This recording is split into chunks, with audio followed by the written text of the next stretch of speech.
What is interpreting? It is important that the difference between interpreting and translating be clearly understood. In translating, the thoughts and words of the speaker are presented verbatim.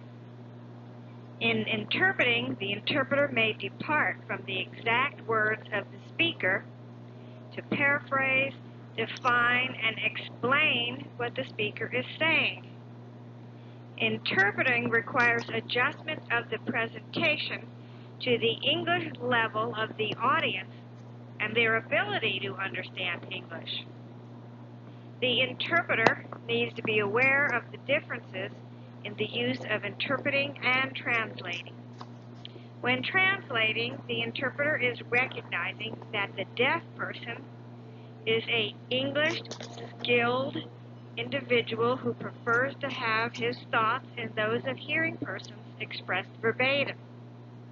Translating is not commonly used, as many English users frequently do not need the services of an interpreter unless they are in situations where misunderstanding might arise, which could result in financial or personal loss.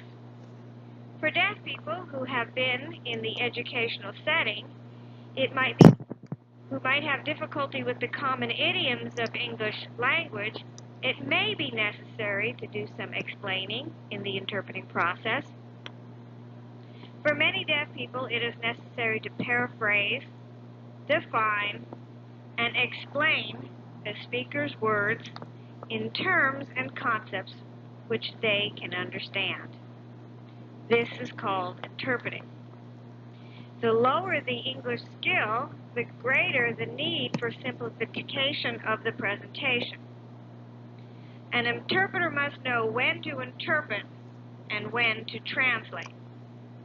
And he can only know this when he has learned to recognize the type of deaf persons with whom he is dealing. An interpreter should have proficiency in manual communication. However, it is recognized that such proficiency does not automatically qualify an individual as an interpreter. Expert users of the language of signs frequently need additional training to become interpreters. Not only must they be skilled at communicating the oral spoken words of an individual to a deaf person, but they must be able to understand the manual communication usage of a deaf person and interpret the ideas into spoken words for a hearing person. We call this sign to voice. There are many classes in the United States for the teaching of manual communication.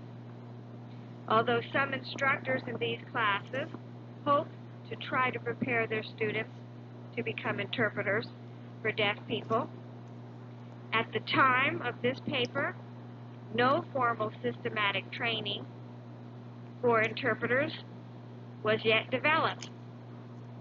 Expert interpreters need experience as well as specialized training, and that experience must come from frequent exposure to deaf people so that manual communication becomes second nature to the interpreter.